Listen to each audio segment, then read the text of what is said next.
লংকাত সংঘটিত চুৰিকাণ্ডৰ ঘটনা এবাৰ মন্দিৰত চোৰে চলালে চাফাই অভিযান লংকা ৫ নং ৱাৰ্ড ফৰেষ্ট গেটত চোৰৰ কাণ্ড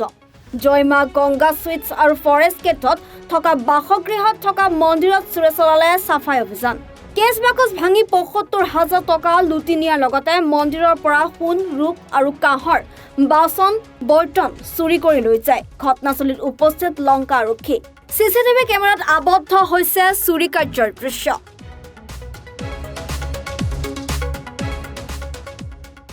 লংকাৰ পৰা ভূপেন্দ্ৰ সিং বাবুৰ ৰিপৰ্ট এনি ভাৰত 24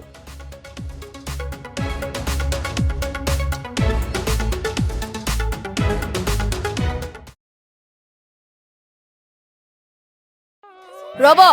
আপুনি যে এটা অপৰাধ কৰিবলৈ গৈ আছে আপুনি জানেনে এই নাবালিকা গৰাকীক এতিয়াই বিয়াত বহুৱাটো যে এটা অপৰাধ আপুনি জানেনে অপৰাধ কেনেকৈ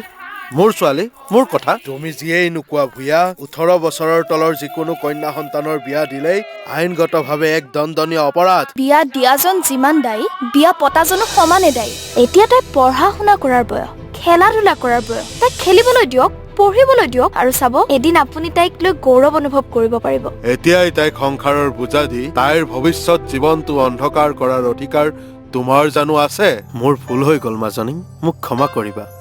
শিক্ষা ল'ৰা ছোৱালী উভয়ৰে প্ৰাপ্য আৰু অধিকাৰ